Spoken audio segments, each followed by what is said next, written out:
അസ്സലാമു അലൈക്കും വറഹ്മത്തുള്ളാഹി. ഒരുപാട് ഉമ്മമാർ പറയുന്ന ഒരുപാട് ഉമ്മമാർക്കുള്ള ഒരു വസ്വാസ്, ഒരു സംശയമാണ് ഉസ്താദെ, സിറ്റൗട്ടിൽ എപ്പോഴും ഈ പട്ടിശല്യമാണ്. സിറ്റൗട്ടിൽ എന്ത് വെച്ചാലും അവിടെയൊക്കെ നായ വന്ന് കിടക്കാറുണ്ട്. ഞങ്ങൾ എങ്ങനെ അത് കഴുകി ശുദ്ധിയാക്കും? 7 വട്ടമൊക്കെ എങ്ങനെ കഴുകും? ഞങ്ങൾക്കതിൻ്റെ വ്യക്തമായ ഒരു തീർപ്പ് പറഞ്ഞു തരാമോ? മസാല പറഞ്ഞു തരാമോ? സിറ്റൗട്ടിൽ നായ കയറാതിരിക്കാൻ ഈ ഉജാല വെള്ളം വെക്കുന്ന പരിപാടിയുണ്ട്, അതൊക്കെ വെക്കാൻ പറ്റുമോ? അതൊക്കെ തെറ്റാണോ? തുടങ്ങി ഒരുപാട് സംശയങ്ങൾ നിങ്ങൾക്കുണ്ടാവാം. ആ ഉള്ള സംശയങ്ങളൊക്കെ ഏകദേശം ഇന്നത്തെ ക്ലാസ്സിൽ പറയുന്നുണ്ട്. നിങ്ങൾ അവസാനം വരെ ഒന്ന് കണ്ടു നോക്കണേ. അല്ലാഹു തആല നമുക്ക് സത്യം സത്യമായി മനസ്സിലാക്കി അതിനെ പിന്തുടരാനും തെറ്റിനെ തെറ്റായി മനസ്സിലാക്കി പിന്തിരിയാനും തൗഫീഖ് തരട്ടെ. ആമീൻ.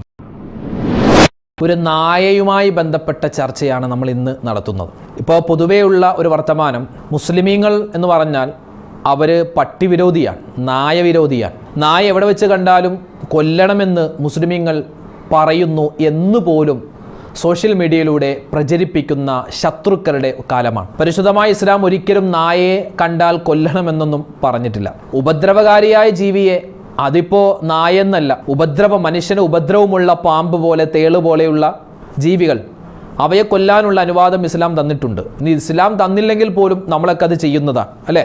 പാമ്പ് നമ്മളെ കൊത്താൻ വന്നു, അല്ലെങ്കിൽ നമ്മളെ തേള് കുത്താൻ വന്നു, പഴുതാര കുത്താൻ വന്നു, നമ്മൾ എന്ത് ചെയ്യും? താലോലിച്ച് വിടൂല, അതിനെ കൊല്ലുകയാണ് നമ്മുടെ സാധാരണ ശരാശരി മലയാളി എന്നല്ല, ശരാശരി മനുഷ്യൻ എന്ന് പറഞ്ഞാൽ അതപ്പോൾ തന്നെ കൊന്നുകളയുമെന്നാണ് പറഞ്ഞു വന്നത്.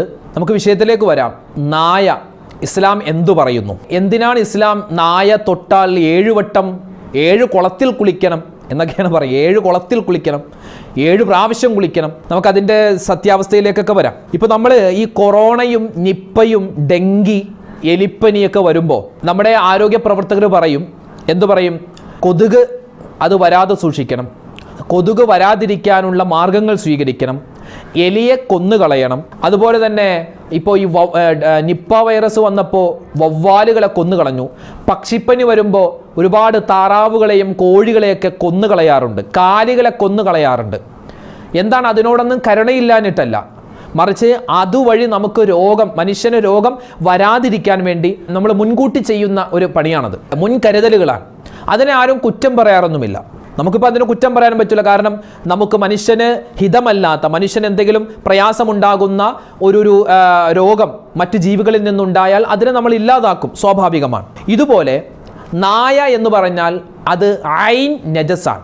നായ, പന്നി എന്ന് പറഞ്ഞാൽ അത് നജസാണ്. നജസ് എന്ന് പറഞ്ഞാൽ അഴുക്ക് എന്നാണ് അതിൻ്റെ അർത്ഥം, അഴുക്കാണ്. ഇപ്പോൾ വലിയൊരു ശാസ്ത്രജ്ഞനായിരുന്നു ഡോക്ടർ ജെ എബ്രഹാം.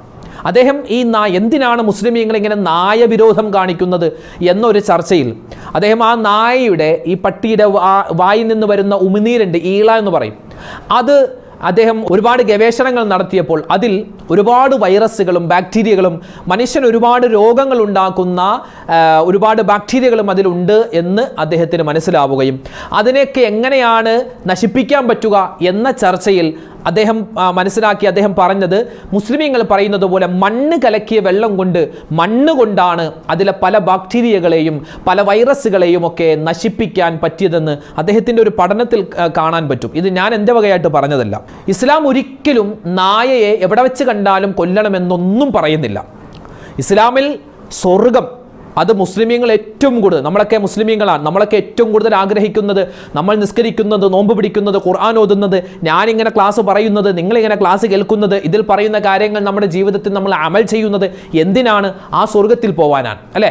നമ്മളാരും നരകത്തിൽ പോവാൻ ആഗ്രഹിക്കുന്നവരല്ല, സ്വർഗത്തിൽ പോവാനാണ്. ആ സ്വർഗത്തിൽ കടക്കുന്നതാരാണ്? നല്ല സ്വഭാവമുള്ളവരാണ്, മുഅ്മിനീങ്ങളാണ്. ആ മുഅ്മിനീങ്ങൾ കടക്കുന്ന സ്വർഗത്തിൽ അല്ലാഹു തആല പ്രവേശിപ്പിക്കുന്ന ജീവികളിൽ പെട്ട ഒരു ജീവിയാണ് ഖിത്മീർ. എന്താണ് ഖിത്മീർ എന്ന് പറഞ്ഞാൽ? ഖിത്മീർ എന്ന് പറഞ്ഞാൽ ഒരു പട്ടിയുടെ, ഒരു നായയുടെ, ഒരു ശ്വാനന്റെ പേരാണ്. ആരാണ് ആ പട്ടി? ഏതാണ് ആ പട്ടി? അത് മഹാന്മാരായ ഗുഹാവാസികൾ, അസ്ഹാബുൽ കഹ്ഫ്, നൂറ്റാണ്ടുകൾക്ക് മുമ്പ്, ആയിരക്കണക്കിന് 2000കണക്കിന് വർഷങ്ങൾക്ക് മുമ്പ് ഭൂമിയിൽ ജീവിച്ച ഒരു വിഭാഗമായിരുന്നു അസ്ഹാബുൽ കഹ്ഫ്. ആ ഗുഹാവാസികൾ, നമ്മളൊക്കെ സൂറത്തുൽ കഹ്ഫ് ഓതാറുണ്ട്. ആ ഗുഹാവാസികളായ അവർക്ക് കാവലിരുന്ന ഒരു നായ, ആ നായയുടെ പേരാണ് ഖിത്മീർ. ആ നായ നാളെ സ്വർഗത്തിലാണെന്ന് മുത്തുനബി സല്ലല്ലാഹു അലൈഹി വസല്ലം തങ്ങൾ പഠിപ്പിക്കുകയാണ്. പിന്നെയോ, നായക്ക് വെള്ളം കൊടുത്ത മോശപ്പെട്ട സ്വഭാവമുള്ള ഒരു സ്ത്രീ, അവർ സ്വർഗത്തിൽ പോയി. നായക്ക് വെള്ളം കൊടുത്ത, ദാഹിച്ചു വരുന്ന ഒരു നായക്ക് വെള്ളം കൊടുത്ത ഒരു സ്ത്രീ, മോശപ്പെട്ട സ്വഭാവമുള്ളവർ ആയിരുന്നു അവർ സ്വർഗത്തിൽ പോവുകയാണ്. അപ്പോൾ പറഞ്ഞു വരുന്നത്, നായക്ക് വെള്ളം കൊടുക്കലും നായക്ക് ഭക്ഷണം കൊടുക്കലും നായയെ സ്നേഹത്തോടെ അതിനെ കാണലും ഒക്കെ ഇസ്ലാമിൽ പുണ്യമുള്ള കാര്യമാണ്. അതൊന്നും ഇസ്ലാം ഒരിക്കലും നിരോധിക്കുന്നില്ല. പക്ഷേ നായയെ ഇസ്ലാം വളർത്താൻ ചില സമയത്ത് മാത്രമേ ഇസ്ലാം അനുവാദം കൊടുക്കുന്നുള്ളൂ. എല്ലാ മുസ്ലിമീങ്ങളുടെ വീട്ടിലും പട്ടിയെ വളർത്താനൊന്നും ഇസ്ലാം അനുവദിക്കുന്നില്ല. അതെന്താ അങ്ങനെ? അതങ്ങനെയാണ്. കാരണം ഇത് അള്ളാഹുവിൻ്റെ മതമാണ്. എല്ലാത്തിനും യുക്തി തേടുന്ന ആ ഒരു സ്വഭാവം നമുക്ക് പാടില്ല. എല്ലാത്തിനും യുക്തി അങ്ങനെയില്ല, എല്ലാത്തിനും യുക്തിയില്ല. ഇപ്പോൾ നായയെ നമുക്ക് വളർത്താൻ പറ്റും. എങ്ങനെ? അത് വ്യക്തമായി കിതാബുകളിൽ കാണാൻ പറ്റും. ഒന്ന്, വീട് സംരക്ഷണത്തിന്. വീട് സംരക്ഷണം എന്ന് പറഞ്ഞാൽ ഒറ്റപ്പെട്ടൊരു വീട്, അവിടെ കള്ളന്മാർ കൊള്ളക്കാരൊക്കെ വരാൻ സാധ്യതയുണ്ട്. അല്ലെങ്കിൽ നമ്മുടെ സമ്പത്ത്, അല്ലെങ്കിൽ നമ്മുടെ കാലികൾ ഒരുപാടുണ്ട്, കുറച്ച് ആടുകളൊക്കെ ഉണ്ട്. അപ്പോൾ അതിനെയൊക്കെ സംരക്ഷിക്കാൻ ഒരു നായ, അതായത് ശത്രുക്കളോ എന്തെങ്കിലും മറ്റ് ജീവികളോ ഒക്കെ വരുമ്പോൾ അതിനെ ഓടിക്കാൻ നായയെ നമുക്ക് വളർത്താം. 2, വേട്ടയ്ക്ക് വേണ്ടി. ഇന്നിപ്പോൾ അങ്ങനെ ഇല്ലെന്ന് തോന്നുന്നു. പണ്ടൊക്കെ വേട്ടയ്ക്ക് വേണ്ടി നായയെ വളർത്തുമായിരുന്നു. അങ്ങനെ വേട്ടയ്ക്ക് വേണ്ടി നായയെ വളർത്താം. 3, നമ്മുടെ കൃഷി, ആ കൃഷിയുടെ സംരക്ഷണത്തിന് വേണ്ടി നായയെ വളർത്താം. പക്ഷെ ഇതൊക്കെ വളർത്തുമ്പോൾ വീടിൻ്റെ ഉള്ളിലേക്ക് അതിനെ പ്രവേശിപ്പിക്കാനുള്ള അനുവാദമില്ല. മറിച്ച് അതിനെ നമ്മുടെ വീടിൻ്റെ പുറത്ത് ഒരു കൂടൊരുക്കി അവിടെയായിരിക്കണം അതിനെ താമസിപ്പിക്കേണ്ടത്. ഒരു വളർത്തു മൃഗമായിട്ട് അതിനെ പറ്റൂല. ചില വീട്ടിൽ പൂച്ച ഉണ്ടാകും, അതിനെയൊക്കെ നമ്മുടെ കൂട്ടത്തിൽ നമ്മൾ വളർത്തുന്നുണ്ട്. അതുപോലെ വളർത്താൻ ഇസ്ലാം അനുവാദം തരുന്നില്ല. എന്നാൽ നായയെ നമുക്ക് ഈ 3 കാര്യത്തിന് വേണ്ടി നമ്മളെക്ക് വളർത്താവുന്നതാണ്. പക്ഷെ അതിൻ്റെ നിബന്ധനകൾ പാലിക്കണമെന്ന് മാത്രം. ഇനി മറ്റൊരു ചർച്ച, ഇതാണ് ഒരു ചർച്ച. ഇനി മറ്റൊരു ചർച്ച, എന്തുകൊണ്ട് 7 വട്ടം കുളിക്കണമെന്ന് പറയുന്നു? ആര് പറയുന്നു? നായയെ തൊട്ടാൽ അല്ലെങ്കിൽ നായ തൊട്ടാൽ 7 വട്ടം കുളിക്കണം, 7 കുളത്തിൽ കുളിക്കണമെന്നാണ് മുമ്പുള്ളവർ പറയുന്നത്. അങ്ങനെ ഒന്നുമില്ല. 7 കുളത്തിലും കുളിക്കണ്ട, 7 തോട്ടിലും കുളിക്കണ്ട. നായ എൻ്റെ കയ്യിൽ ഒരു പട്ടി തൊട്ടു, ഒരു നായ തൊട്ടു എങ്കിൽ ഞാൻ എന്താ ചെയ്യേണ്ടത്? ഞാൻ 7 വട്ടം കുളിക്കണം? വേണ്ട. ഞാൻ 7 കുളത്തിൽ പോയി കുളിക്കണം? വേണ്ട. മറിച്ച് ഈ ഭാഗം നായ എവിടെയാണോ തൊട്ടത് ഞാനത് കഴുകണം. എപ്പോൾ കഴുകണം? എപ്പോഴാണ് കഴുകേണ്ടത്? നായ എന്നെ തൊട്ടപ്പോൾ എൻ്റെ ഈ കയ്യിൽ നനവുണ്ടായിരുന്നെങ്കിൽ, ഇനി അല്ലെങ്കിൽ എൻ്റെ കൈ ഉണങ്ങിയതാണ്, പക്ഷെ ആ നായയുടെ കയ്യിൽ നനവുണ്ടായിരുന്നു എങ്കിൽ, ആ നനവുള്ള കൈ കൊണ്ടാണ് എന്നെ നായ സ്പർശിച്ചതെങ്കിൽ ഞാൻ 7 പ്രാവശ്യം ഈ കൈ ഒന്ന് കഴുകുക. പൈപ്പ് തുറന്നിട്ട് 1 പ്രാവശ്യം കഴുകി, 2 പ്രാവശ്യം കഴുകി, 3 കഴുകി, 4 കഴുകി, 5 കഴുകി, 6 കഴുകി, പിന്നെ മണ്ണ് കലക്കിയ വെള്ളം കുറച്ചെടുത്ത് ഇങ്ങനെ മണ്ണ് കൊണ്ട് ഇങ്ങനെ തേച്ച് ഒന്ന് കഴുകി. അതേ ഉള്ളൂ, അത്രേ ഉള്ളൂ. അതായത് 7 വട്ടം എവിടെയാണോ നമ്മുടെ കൈ തൊട്ടത്, നമ്മുടെ കാലിൽ തൊട്ടു എങ്കിൽ നമ്മുടെ ശരീരം മുഴുവനും കഴുകേണ്ട കാര്യമൊന്നുമില്ല. ആ നായ സ്പർശിച്ച ഭാഗം മാത്രം കഴുകിയാൽ മതി. പക്ഷേ അവിടെ ശ്രദ്ധിക്കേണ്ടത്, ആ നായ നമ്മളെ തൊടുമ്പോൾ നനവ് ഒന്നുകിൽ നമ്മുടെ കയ്യിലോ അല്ലെങ്കിൽ ആ നായയുടെ കയ്യിലോ നായയുടെ ശരീരത്തോ നനവുണ്ടെങ്കിൽ മാത്രമേ നമുക്ക് 7 വട്ടം കഴുകേണ്ടതുള്ളൂ. അത് പ്രത്യേകം മനസ്സിലാക്കും. ഇന്ന് ഒരുപാട് ഉമ്മമാർക്ക് വസുവാസുള്ള കാര്യമാണ്. ഇപ്പോൾ നമ്മളെ റോട്ടിലൂടെ നടന്നുപോയി, അപ്പോൾ എതിരെ ഒരു നായ വരുന്നുണ്ട്, നമ്മൾ ശ്രദ്ധിച്ചില്ല. നമ്മളിങ്ങനെ നടന്നു പോകുമ്പോൾ നമ്മുടെ കാലിലേക്ക് നായയുടെ വാല് മുട്ടി എന്ന് വിചാരിക്കുക, അല്ലെങ്കിൽ അതിൻ്റെ ചെവി നമ്മുടെ കയ്യിൽ കൊണ്ടു, അല്ലെങ്കിൽ നമ്മുടെ വസ്ത്രത്തിലൂടെ, നമ്മുടെ ശരീരത്തിലൂടെ, വസ്ത്രത്തിലൂടെ അതിങ്ങനെ മുട്ടി ഉരുമിപ്പോയി. നമ്മളവിടെ നോക്കുക, നമ്മുടെ ശരീരത്തിന് നനവുണ്ടോ? ഇല്ല. നായയുടെ ശരീരത്തിന് നനവുണ്ടോ? ഇല്ല. അത് ഉണങ്ങിയ, എൻ്റെ ശരീരമൊക്കെ ഉണങ്ങിയിരിക്കുക എങ്കിൽ അവിടെ കഴുകേണ്ട കാര്യമില്ല. അപ്പോൾ 2 ഒരു സ്ഥലത്ത് നനവുണ്ടാവുക. ഒന്നുകിൽ നായ്ക്കോ അല്ലെങ്കിൽ നമ്മുടെ ശരീരത്തോ നനവുണ്ടെങ്കിൽ മാത്രമേ, നനഞ്ഞ നായ തൊട്ടാൽ മാത്രമേ 7 വട്ടം ആ ഭാഗം കഴുകേണ്ട ആവശ്യം ഉള്ളൂ. അക്കാര്യം മനസ്സിലാക്കുക. എപ്പോഴും നായയുടെ നനഞ്ഞിരിക്കുന്ന ഭാഗം എന്ന് പറഞ്ഞാൽ അതിൻ്റെ നാവ്, ചുണ്ട്, മൂക്ക്, ആ ഭാഗമായിരിക്കും നനഞ്ഞിരിക്കുക. അപ്പോൾ നായ അതിൻ്റെ നാവ് കൊണ്ട്, ചുണ്ട് കൊണ്ട് ഒരു പാത്രത്തിൽ നിന്ന് ഭക്ഷണം കഴിക്കുന്നു അല്ലെങ്കിൽ വെള്ളം കുടിക്കുന്നു. അപ്പോൾ നമ്മൾ എന്ത് ചെയ്യുക? ആ പാത്രം നമുക്ക് 7 വട്ടം കഴുകേണ്ടി വരും. ആ 7 വട്ടം കഴുകുമ്പോൾ നമ്മൾ എന്ത് ചെയ്യുക? ആദ്യം തന്നെ ഒരു മണ്ണ് കലക്കി, കുറച്ച് വെള്ളത്തിൽ മണ്ണ് കലക്കിയിട്ട് അത് 1 പ്രാവശ്യം കഴുകി, പിന്നെ 6 പ്രാവശ്യം സാധാ വെള്ളം കൊണ്ടൊന്ന് ഒഴിച്ച് കഴുകിയാൽ മതി. ഇത്രേ ഉള്ളൂ. അതുപോലെ ആനക്കാരിയൊന്നുമില്ല. ഇത് ഇങ്ങനെ ഭയങ്കര രൂപത്തിൽ ഇതിനെ വിമർശിക്കാനും ഒന്നും ഇരിക്കുന്നില്ല. കൊറോണയുടെ സമയത്ത് ഒരാൾ തുമ്മിയാൽ നമ്മൾ എന്ത് ചെയ്യും? ആ സമയത്ത് മാസ്ക് എടുത്തിടും. നമ്മൾ ഒരാളെ സ്പർശിച്ചാൽ ആ സമയത്ത് നമ്മൾ കൈ സോപ്പിട്ട് കഴുകും. എന്തിനാണ് അങ്ങനെ? അതൊക്കെ ഒരു വിവേചനമല്ലേ എന്ന് നമ്മൾ ആരെങ്കിലും പറയാറുണ്ടോ? ഇല്ല. എന്താണ് അത്? ആ രോഗത്തിൽ നിന്നുള്ള സംരക്ഷണത്തിന് വേണ്ടിയാണ്. ഞാൻ പറഞ്ഞല്ലോ, ഡോക്ടർ ജെ എബ്രഹാം എന്ന് പറയുന്ന വലിയൊരു സയൻറ്റിസ്റ്റ് അദ്ദേഹം ആ നായയുടെ ആ ഒരു ഇത് പരിശോധിച്ചു, ആ ഈള, ആ തുപ്പൽ പരിശോധിച്ചപ്പോൾ ഒരുപാട് അലർജി രോഗങ്ങൾ തുടങ്ങി മറ്റു രോഗങ്ങൾ ഉണ്ടാവാനുള്ള ഒരുപാട് വൈറസുകളും ബാക്ടീരിയകളും അതിൻ്റെ ആ ഒരു രസത്തിൽ, അതിൻ്റെ തുപ്പലിൽ ഉണ്ട്. പക്ഷെ പൂച്ചക്കോ അതുപോലെ മുയലിനോ നമ്മുടെ വീട്ടിൽ വളർത്തുന്ന മറ്റ് ജീവികൾക്കോ അത്തരത്തിൽ ഇല്ല. അവർക്കൊക്കെ ശുദ്ധിയുണ്ട്. പക്ഷേ ഈ ഒരു ജീവിവർഗം നായക്ക് അങ്ങനെ ഒരു പ്രശ്നമുണ്ട്. അത് അള്ളാഹു കൊടുത്തതാണ്, അതങ്ങനെ ഉള്ളതാണ്. നമുക്ക് നായ കുറ്റം പറയാനല്ല, അത് പടച്ചോൻ അങ്ങനെയാണത് പടച്ചത്. അപ്പോൾ പടച്ചോൻ ഇങ്ങനെ ചില കാര്യങ്ങൾ പറഞ്ഞിട്ടുണ്ട്, അത് നമ്മൾ ചെയ്യുക കേട്ടോ. ഇനി മറ്റൊരു സംശയമാണ്, ഉസ്താദെ ഞങ്ങളുടെ വീട്ടിൽ നായ, സിറ്റൗട്ടിൽ നായ കയറുന്നു, അതിനെന്ത് ചെയ്യാൻ പറ്റും? ആദ്യം തന്നെ പറയട്ടെ, ഉജാല നിറച്ചിട്ട് കുപ്പി ഇങ്ങനെ നിരത്തി വെക്കാൻ പാടുണ്ടോ? അങ്ങനെയൊക്കെ ചെയ്യാൻ പറ്റുമോ? അതൊക്കെ ബിദ്അത്താണോ? അങ്ങനെയൊക്കെ കിതാബിലുണ്ടോ? ഒരു കിതാബിലും ഇല്ല അങ്ങനെ. ഉജാല നിറച്ച് വെച്ചാൽ നായ കയറില്ല, അങ്ങനെ ഉണ്ടോ? എനിക്കറിയില്ല. അങ്ങനെ മിക്ക വീടുകളുടെയും ഫ്രണ്ടിൽ വെക്കാറുണ്ട്. പക്ഷെ പല ഉമ്മമാരും പറയാറുണ്ട്, ഉജാലക്കുപ്പി ഇരിക്കും, ആ ഉജാലക്കുപ്പിയുടെ ഇടയിൽ കൂടി നായ വന്നിട്ട് അവിടെ കിടന്നുറങ്ങും, രാവിലെ ആകുമ്പോൾ അത് എഴുന്നേറ്റ് പോകും. ചില വീട്ടുകാർ പറയാറുണ്ട്, ഉജാലക്കുപ്പി ഉണ്ടെങ്കിൽ, ഉജാലക്കുപ്പി എന്ന് പറഞ്ഞാൽ ഉജാല നിറച്ച കുപ്പി അവിടെ ഉണ്ടെങ്കിൽ അതിൻ്റെ നിറം കണ്ടിട്ട് പേടിച്ച് നായ പോവാറുമുണ്ട് എന്ന് പറയാറുണ്ട്. അതിൻ്റെ സത്യാവസ്ഥ എങ്ങനെയാണെന്ന് അറിയില്ല. അതും ഇസ്ലാമുമായിട്ടൊരു ബന്ധമൊന്നുമില്ല. വെക്കണമെങ്കിൽ വെക്കാം, വെക്കണ്ടെങ്കിൽ വെക്കണ്ട, അത്രേ ഉള്ളൂ. അതെന്ത് വേണമെങ്കിൽ നിങ്ങളുടെ ഇഷ്ടമാണ്, അങ്ങനെ ചെയ്യാം, ചെയ്യണ്ട. പിന്നെ ഇനി സിറ്റൗട്ടിൽ നമ്മുടെ നായ, ഞാനിപ്പോൾ പറഞ്ഞൊരു മസല ഉണ്ടല്ലോ, നനഞ്ഞ നായയാണെങ്കിൽ മാത്രം നമ്മൾ സിറ്റൗട്ട് 7 വട്ടം കഴുകിയാൽ മതി. ഇപ്പോൾ ഒരു നായ അത് നമ്മൾ നോക്കുമ്പോൾ അത് നമ്മുടെ വീടിൻ്റെ സിറ്റൗട്ടിൽ വന്ന് കിടക്കുന്നു, നമ്മളൊന്ന് നോക്കുക, നമ്മുടെ സിറ്റൗട്ട് നനഞ്ഞതാണ്. ഇപ്പോൾ മഴക്കാലമാണെങ്കിൽ ഏതായാലും സിറ്റൗട്ടൊക്കെ നനഞ്ഞിട്ടുണ്ടാവും, ആ നായക്കും ചിലപ്പോൾ നനവുണ്ടാകും. അപ്പോൾ അങ്ങനെയാണെങ്കിൽ നമ്മൾ 1 വട്ടം മണ്ണ് കലക്കിയ വെള്ളം കൊണ്ട് ആ സിറ്റൗട്ട് ഒന്ന് കഴുകുക, പിന്നെ 7 വട്ടം ആ ബക്കറ്റിൽ വെള്ളം ഒന്ന് ഒഴിച്ചാൽ അത് ശുദ്ധിയായി. ഇനി മഴക്കാലമല്ല, വേനൽക്കാലമാണ്, അപ്പോൾ നമ്മുടെ സിറ്റൗട്ട് ഉണങ്ങിക്കിടക്കുകയാണ്, ആ നായയും ഉണങ്ങിയതാണ്, അതിന് പ്രത്യേകിച്ച് നനവൊന്നുമില്ല എങ്കിൽ നമ്മൾ എന്ത് ചെയ്യുക, ഒരു വസ്വാസം ഉണ്ടാവാതിരിക്കാൻ വേണ്ടി ഒരു പ്രാവശ്യം ഒന്ന് കഴുകാം, നല്ലതാണ്. അവിടെ കഴുകേണ്ട കാര്യമില്ല. എന്താണ്? അത് നനവില്ലാത്തത് കൊണ്ട്. ഇവിടെ പ്രധാനമായും ശ്രദ്ധിക്കേണ്ടത് നായക്കോ അല്ലെങ്കിൽ നമ്മുടെ ശരീരത്തിനോ നനവുണ്ടോ എന്ന് നോക്കിയാൽ മതി. നനഞ്ഞതാണെങ്കിൽ മാത്രം നമുക്ക് 7 വട്ടം കഴുകിയാൽ മതിയാകുന്നതാണ്. അപ്പോൾ ആ കാര്യം പ്രത്യേകം ശ്രദ്ധിക്കുക. ഇനിയിപ്പോൾ നമ്മൾ സിറ്റൗട്ടിൽ വന്ന് നോക്കുമ്പോൾ പട്ടിയില്ല, നായില്ല, പക്ഷെ കുറച്ച് രോമം കിടപ്പുണ്ട്, നമ്മൾ ശ്രദ്ധിച്ച് നോക്കുക, അവിടെയൊക്കെ നനഞ്ഞിട്ടുണ്ടോ? ഇല്ല എങ്കിൽ അതൊന്ന് അടിച്ച് കളഞ്ഞാൽ മതി. ഇനി നമ്മൾ കുറച്ച് മുളക്, ഉണക്കമുളക്, ഉദാഹരണം ഉണക്കമുളക് അല്ലെങ്കിൽ ഗോതമ്പ് നമ്മളിങ്ങനെ മുറ്റത്ത് ഉണക്കാനിട്ടിരിക്കുകയാണ്. അങ്ങനെ ഉണക്കാനിട്ടിരിക്കുന്ന സമയത്ത് ഒരു നായ അത് ആ മുളകിൻ്റെ മുകളിലൂടെ നടന്നുപോയി, അല്ലെങ്കിൽ ഗോതമ്പിൻ്റെ മുകളിലൂടെ നടന്നുപോയി, നമ്മൾ ആകെ ബേജാറായി. ഇതിന് 7 വട്ടം കഴുകുമ്പോൾ കുതിർന്നു പോവില്ല, എന്ത് ചെയ്യും? നമ്മളവിടെ നോക്കുക, ആ നായയുടെ കാലിൽ നനവുണ്ടോ? അതാണ് മെയിനായിട്ട് നോക്കുന്നത്, നനവുണ്ടോ? ഉണ്ടെങ്കിൽ നമ്മളത് കഴുകുകയാണ്, ഇല്ല നമുക്ക് കഴുകേണ്ട കാര്യമില്ല. അതാണ് അവിടെ മസാല. അല്ല നായയെ അവിടെ അയൽവക്കത്ത് കണ്ട ഇവിടെ 7 വട്ടം കഴുകണം, അങ്ങനെ ഒന്നും ഒരിക്കലും ഇല്ല കേട്ടോ. അത് മറ്റുള്ളവർ നമ്മൾ പറഞ്ഞ് നമ്മളെ ബേജാറാക്കുന്നതാണ്. അപ്പോൾ ആ കാര്യം പ്രത്യേകം ശ്രദ്ധിക്കുക. ഇനിയിപ്പോൾ നമ്മുടെ അയയിൽ, നമ്മുടെ ആ ഷായ, അതിൽ തുണി വിരിച്ചിരിക്കുന്നു, നായ അതിങ്ങനെ പോകുമ്പോൾ അതിൻ്റെ വാല് അതില്ലെങ്കിൽ അതിൻ്റെ ശരീരം, അതിൻ്റെ മുതുകോ ആ നമ്മുടെ വസ്ത്രത്തിൽ കൊണ്ടു, നമ്മൾ അവിടെ നോക്കുക, തുണി നനഞ്ഞതാണോ നായ നനഞ്ഞതാണോ? 2 ഉണങ്ങിയതാണെങ്കിൽ കുഴപ്പമില്ല, നനഞ്ഞതാണെങ്കിൽ മാത്രം 7 വട്ടം അത് കഴുകിയാൽ മതിയാകുന്നതാണ്.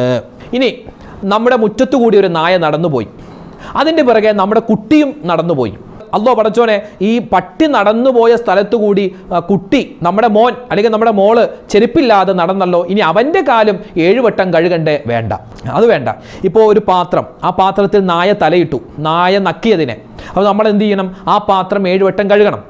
ആ 7 വട്ടം കഴുകുമ്പോൾ അപ്പോൾ ഒരാൾ ചിന്തിക്കും, ആ 7 വട്ടം കഴുകുമ്പോൾ ഞാൻ ആ പാത്രത്തിൽ തൊട്ടല്ലോ, അതുകൊണ്ട് എൻ്റെ കൈയും 7 വട്ടം കഴുകണോ? വേണ്ട, അതാണ് വസ്വാസ്, അതിൻ്റെ പേരാണ് വസ്വാസ്. അങ്ങനെയൊന്നുമില്ല. നമ്മളൊരു പാത്രം നായ തൊട്ടെങ്കിൽ അത് നനവുണ്ടെങ്കിൽ നമ്മളത് കഴുകി ശുദ്ധിയാക്കുക, 7 വട്ടം കഴുകുക. അത് 7 വട്ടം കഴുകിയതിൻ്റെ പേര് നമ്മുടെ കൈ നജസാവുക, അങ്ങനത്തെ പ്രശ്നമൊന്നും ഇല്ല കേട്ടോ, അത് മനസ്സിലാക്കുക. അപ്പം നായയുടെ ചർച്ച അതാണ്. ഇനി എന്തെങ്കിലും സംശയങ്ങൾ ഉണ്ടെങ്കിൽ ഉമ്മമാർക്ക് നിങ്ങൾക്ക് കമൻറ്റിലൂടെ ചോദിക്കാം, ഇൻഷാ അല്ലാഹ് മറ്റൊരു അവസരത്തിൽ അതിൻ്റെ മറുപടി തരാം. അപ്പോൾ നായ ചർച്ച അത്. ഇനി രണ്ടാമത്തെ സെക്ഷൻ, പട്ടി കടിക്കുന്നതായിട്ട് പലരും സ്വപ്നം കാണാറുണ്ട്. ഞാൻ പറയട്ടെ, ഒരുപാട് പേര് എന്നോട് ചോദിക്കും, ഉസ്താദേ ഞാൻ ഇന്നലെ ഒരു കുഴിയിലേക്ക് വീഴുന്നതായിട്ട് സ്വപ്നം കണ്ടു, എന്താണ് അതിൻ്റെ വ്യാഖ്യാനം? ഒരുപാട് പേര് ചോദിക്കാറുണ്ട്. സത്യം പറഞ്ഞാൽ എനിക്ക് സ്വപ്ന വ്യാഖ്യാനം അറിയില്ല, ഞാൻ തുറന്നു പറയുന്നത്, എനിക്ക് സ്വപ്ന വ്യാഖ്യാനം അറിയില്ല. ആരും ഈ സ്വപ്നം കണ്ടു അതെന്താണ് അതിൻ്റെ ഇതെന്താണെന്ന് പറഞ്ഞ് എന്നോട് ചോദിക്കാൻ എനിക്ക് അറിയില്ല. അത് അറിയാമെങ്കിൽ അറിയാമെന്ന് പറയാം. ഇനി ഖുർആനുമായി ബന്ധപ്പെട്ട എന്തെങ്കിലും സംശയം ചോദിക്കുക, ഞാൻ പറഞ്ഞു തരാം. അല്ലെങ്കിൽ എന്തെങ്കിലും ദീൻപരമായ മസാലകൾ ചോദിക്കുക, ഞാൻ പറഞ്ഞുതരാം. പക്ഷേ ഈ സ്വപ്ന വ്യാഖ്യാനം ഞാൻ പഠിച്ചിട്ടില്ല, എനിക്കറിയില്ല. ഒരുപാട് പേര് ചോദിക്കുന്നുണ്ട്. നമ്മളിപ്പോൾ പറഞ്ഞു കൊടുക്കാതിരുന്ന അയ്യേ ഉസ്താദിനൊന്നും അറിയില്ല, അല്ലെങ്കിൽ പിന്നെ എന്താണ് ഉസ്താദ് പഠിച്ചിട്ടില്ല, അല്ലെങ്കിൽ ഉസ്താദ് എന്താ ഞങ്ങളോട് പറഞ്ഞു തരാത്തെ എന്നൊക്കെ പലരും ചിന്തിക്കാറുണ്ട്. അതുകൊണ്ട് സത്യം പറഞ്ഞാൽ അത് എനിക്കറിയില്ല, അത് പഠിക്കാനും മുതിർന്നിട്ടില്ല. ഇവിടെ ഞാൻ ഈ പറയാൻ പോകുന്നത് ഹയാത്തുൽ ഹയവാൻ, അതുപോലെ തഫ്സീറുൽ അഹ്ലാം തുടങ്ങി ഈ സ്വപ്ന വ്യാഖ്യാനത്തിൻ്റെ ചില കിതാബുകളുണ്ട്. ആ കിതാബുകളിൽ ചില വ്യാഖ്യാനങ്ങൾ മഹത്തുക്കൾ എഴുതി വെച്ചിട്ടുണ്ട്. അത് ഞാൻ നിങ്ങൾക്കൊന്ന് പറഞ്ഞു തരാം. ഇപ്പോൾ നമ്മൾ ഇന്ന് ചർച്ച ചെയ്യുന്നത് നായയുമായി ബന്ധപ്പെട്ട ചർച്ചയായതുകൊണ്ട് ആ നായയുമായി ബന്ധപ്പെട്ട്, പട്ടിയുമായിട്ട് ബന്ധപ്പെട്ട് നമ്മൾ കാണുന്ന ചില സ്വപ്നങ്ങൾ, ചിലപ്പോൾ സ്വപ്നങ്ങൾ പല രൂപത്തിലാണ്. ചിലപ്പോൾ പട്ടി നമ്മളെ ഓടിച്ചിടുന്നു, ചിലപ്പോൾ പട്ടി ഒരു സ്ഥലത്ത് ഇരിക്കുന്നതായിട്ട് സ്വപ്നം കാണാം, ചിലപ്പോൾ പട്ടി ഭക്ഷണം കഴിക്കുന്നതായിട്ട് സ്വപ്നം കാണാം, അല്ലെങ്കിൽ പട്ടി നമ്മളെ കടിക്കാൻ വരുന്നതായിട്ട് സ്വപ്നം കാണാം, പട്ടി നമ്മളെ പുറകെ ഓടി വരുന്നതായിട്ട് സ്വപ്നം കാണാം, അല്ലെങ്കിൽ പട്ടി ഒരു സ്ഥലത്ത് കിടന്ന് ഉറങ്ങുന്നതായിട്ട് സ്വപ്നം കാണാം, അല്ലെങ്കിൽ പട്ടി ഇങ്ങനെ കുരക്കുന്നതായിട്ട് സ്വപ്നം കാണാം. അങ്ങനെ പലതരത്തിലുള്ള സ്വപ്നം നായയുമായി പട്ടിയുമായിട്ട് നമുക്ക് കാണാൻ സാധ്യത ഉണ്ട്. അപ്പോൾ ഈ പല സ്വപ്നങ്ങൾക്കും പല വ്യാഖ്യാനമാണ്. ഒന്ന്, ഇപ്പോൾ നമ്മൾ ഒരു നായ ഒരു പട്ടിയെ കണ്ടു, അത് വെറുതെ ഒരു സ്ഥലത്ത് ഇങ്ങനെ ഇരിക്കുക, അത് വെറുതെ സ്ഥലത്ത് ഇങ്ങനെ കിടക്കുകയാണ്, നമ്മളൊന്നും ചെയ്യുന്നില്ല എങ്കിൽ അതിൻ്റെ വ്യാഖ്യാനം മഹത്തുക്കൾ പറയുന്നത് ഒരു ബലഹീനനായ ശത്രു നമുക്ക് ഉണ്ട് എന്നാണ്. നമുക്കൊരു ശത്രു ഉണ്ട്, പക്ഷെ അവൻ ബലഹീനൻ, നമ്മളോടൊന്നും ചെയ്യാനും പറ്റൂല, ഒരു ബലഹീനനായ ശത്രു ഉണ്ട് എന്നുള്ളതിൻ്റെ സൂചനയാണ്. ഇനി രണ്ടാമത്, നായ എന്തോ ഇങ്ങനെ തിരയുന്നു, മണം പിടിച്ച് അങ്ങോട്ടും ഇങ്ങോട്ടും പോകുന്നു. അങ്ങനെ ഒരു സ്വപ്നം കണ്ടാൽ ആ ബലഹീനനായ ശത്രു ഉണ്ടല്ലോ ആ ശത്രു നമ്മുടെ പിറകെ വരുന്നുണ്ട്, അതായത് എന്തൊക്കെയോ നമുക്കെതിരെ ഗൂഢാലോചന നടത്തുന്നുണ്ട് എന്നാണ് അതിൻ്റെ വ്യാഖ്യാനം. അപ്പോൾ ഇങ്ങനെ ആരെങ്കിലുമൊക്കെ സ്വപ്നം കാണുന്നു, അല്ലോ എന്നെ ആരോ ശത്രു പിന്തുടരുന്നുണ്ട് എന്നൊക്കെ പറഞ്ഞാൽ ബേജാറാവേണ്ട കാര്യമില്ല. നമ്മൾ എന്ത് ചെയ്യുക? ദുആരക്കുക. അള്ളാഹു പടച്ചവനെ, എന്തെങ്കിലും ഞാനിപ്പോൾ ഈ കണ്ട സ്വപ്നം എൻ്റെ ശത്രുക്കളുമായി ബന്ധപ്പെട്ടതാണ്, റബ്ബേ അള്ളാഹുവെ പടച്ചവനെ, എൻ്റെ എല്ലാ ശത്രുക്കളുടെയും ശത്രുതയെ തൊട്ട് നീ എന്നെ കാക്കണേ അല്ലാ എന്ന് നമ്മൾ ദുആരക്കുക.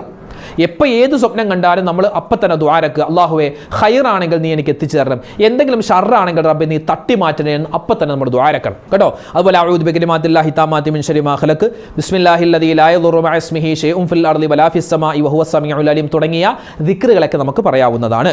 ഇനി രണ്ടാമതായി നമ്മൾ പറയുന്നത്, നായ കടിക്കുന്നതായിട്ട് നമ്മൾ സ്വപ്നം കണ്ടാൽ, ഒരു നായ നമ്മുടെ പുറകെ വരുന്നു, അങ്ങനെ എന്തെങ്കിലും ഒരു സ്വപ്നം കടിക്കുന്നതായിട്ട്, ഇപ്പം ഭൂരിഭാഗം ആളുകൾ അങ്ങനെയാണല്ലോ, നെട്ടി എഴുന്നേൽക്കുന്നതൊക്കെ അങ്ങനെയാണ്.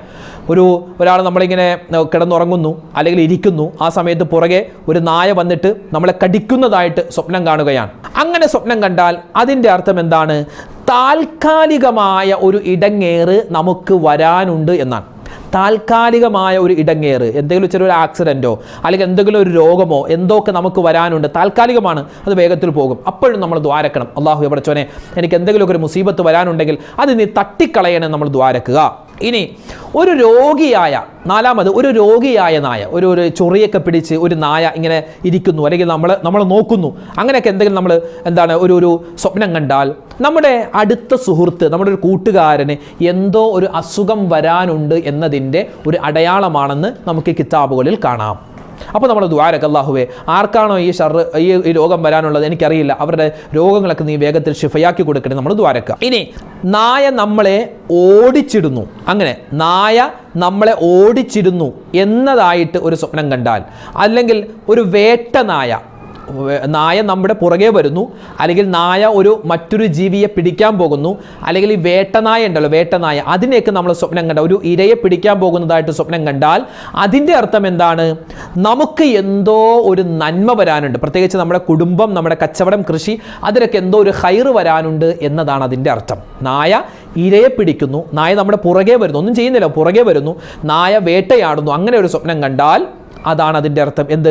നമ്മുടെ കച്ചവടം, ബിസിനസ്സിലൊക്കെ എന്തൊക്കെ ഒരു ഖൈർ വരാനുണ്ട്. അപ്പോൾ നമ്മൾ ചോദിക്കാം, റബ്ബേ എനിക്ക് ഈ സ്വപ്നം കണ്ടതിൻ്റെ പേരിൽ എന്തെങ്കിലും ഖൈർ ഉണ്ടെങ്കിൽ നീ എനിക്ക് ഖൈർ തരണം, എന്തെങ്കിലും ഷർറാണെങ്കിൽ അത് നീ അകറ്റി മാറ്റണമെന്ന് നമ്മൾ ദ്വാരക്കണം. ഇനി മറ്റൊരു സ്വപ്ന വ്യാഖ്യാനം, നായ നമ്മുടെ വസ്ത്രം ഇങ്ങനെ വലിച്ചു കീറുകയാണ്. വസ്ത്രം ഇങ്ങനെ വലിച്ചു കീറുന്നതായിട്ട് നമ്മൾ സ്വപ്നം കണ്ടാൽ ശത്രുക്കളിൽ നിന്നും ഉപദ്രവം ഉണ്ടാവാൻ വലിയ സാധ്യതയാണ് എന്നാണ് അതിൻ്റെ വ്യാഖ്യാനം. ഇനി ഒരു പട്ടി, ഒരു നായ അത് രക്തത്തിൽ കിടന്നിങ്ങനെ ഉരുളുന്നു, അങ്ങനെ ഒരു സ്വപ്നം കണ്ടാൽ എന്താണ്, നമ്മുടെ കുടുംബത്തിൽ എന്തെങ്കിലും ഒരു വലിയ അപകടം, എന്തെങ്കിലും ഒരു മരണം ഉണ്ടാവാൻ സാധ്യതയുണ്ട് എന്നതിൻ്റെ ലക്ഷണമാണ്. നബി സല്ലല്ലാഹു അലൈഹി വസല്ലമ തങ്ങളുടെ ജീവിതത്തിൽ നബി തങ്ങൾ ഇങ്ങനെ ഒരു സ്വപ്നം കണ്ടു. ഒരു നായ ഇങ്ങനെ രക്തത്തിൽ കിടന്ന് ഉരുളുന്നതായിട്ട് നബി തങ്ങൾ സ്വപ്നം കണ്ടപ്പോൾ മുത്തനബി തങ്ങൾ പറഞ്ഞു, ഹുസൈൻ, അതായത് നബി തങ്ങളുടെ മകളാകുന്ന ഫാത്തിമ ബീവിയുടെ മകനാണ് ഹുസൈൻ തങ്ങൾ, ഹുസൈൻ റളിയല്ലാഹു തആല അൻഹുവിൻ്റെ ഷഹാദത്തിനെയാണ് ഞാൻ ഇതിലൂടെ മനസ്സിലാക്കുന്നത് എന്ന് നബി തങ്ങൾ സ്വല്ലല്ലാഹു അലൈഹി വസല്ലമ തങ്ങൾ പറഞ്ഞിട്ടുണ്ട്. അപ്പോൾ നായയുമായി ബന്ധപ്പെട്ട ചില അറിഞ്ഞിരിക്കേണ്ട മസ്അലകൾ നമ്മൾ പറഞ്ഞു. നായയെ വളർത്താൻ പറ്റുമോ? വളർത്താൻ പറ്റും. എങ്ങനെ, എപ്പോൾ, ഇതൊക്കെ നമ്മൾ പറഞ്ഞിട്ടുണ്ട്. പിന്നെ നായയുമായി ബന്ധപ്പെട്ട് ചില മസ്അലകൾ നമ്മൾ പറഞ്ഞു. നായയെ സ്വപ്നം കണ്ടാലുള്ള ചില കാര്യങ്ങളൊക്കെ വിശദീകരിച്ചിട്ടുണ്ട്. അപ്പോൾ ഇതൊക്കെ മനസ്സിലായി കാണുമെന്ന് വിചാരിക്കുന്നു. ഇനിയും എന്തെങ്കിലുമൊക്കെ സംശയങ്ങൾ ഉണ്ടെങ്കിൽ നിങ്ങൾക്ക് ചോദിക്കാം. കഴിയുന്നത് പോലെ ഇൻഷാ അല്ലാഹ് എപ്പോഴാണോ അതൊക്കെ വായിച്ച് അതിനുള്ള മറുപടി നമുക്കൊരു മറ്റൊരു വീഡിയോയിലൂടെ പറയാം. അല്ലാഹു സുബ്ഹാനഹു വ തആല നമുക്കൊക്കെ കാര്യങ്ങളൊക്കെ മനസ്സിലാക്കി അമൽ ചെയ്യാൻ, ജീവിതത്തിൽ ഒരുപാട് നന്മകൾ ചെയ്യാൻ റബ്ബ് നമുക്ക് തൗഫീക്ക് തന്ന് അനുഗ്രഹിക്കുമാറാവട്ടെ. എപ്പോഴാണെങ്കിലും ഒക്കെ നമ്മൾ മരിക്കേണ്ടവരാണ്. മരിക്കുന്ന സമയത്ത് ഈമാൻ സലാമത്തായി ഇഖ്ലാസോടെ തഖ്വയോടുകൂടി മരണപ്പെടാനും അള്ളാഹു നമുക്ക് തൗഫീക്ക് തരുമാറാവട്ടെ. എല്ലാ അപകടങ്ങൾ, എല്ലാ മുസീബത്തുകൾ, ഷർബല, എല്ലാ തരത്തിലുള്ള പ്രയാസ പ്രതിസന്ധികളെ തൊട്ടും റബ്ബ് നമ്മളെ കാത്തുരക്ഷിക്കുമാറാവട്ടെ. ആമീൻ യാ റബ്ബൽ ആലമീൻ. ഒരുപാട് പേര് ദ്വാരക്കാൻ പറഞ്ഞിട്ടുണ്ട്. ഇൻഷാ അല്ലാഹ് എല്ലാവർക്കും വേണ്ടി ദ്വാരക്കും. അള്ളാഹു നമ്മളെല്ലാവരെയും സലാമത്തിലാക്കട്ടെ. ആമീൻ. അസ്സലാമു അലൈക്കും വറഹ്മത്തുള്ളാഹി തആല വബറകാതുഹു.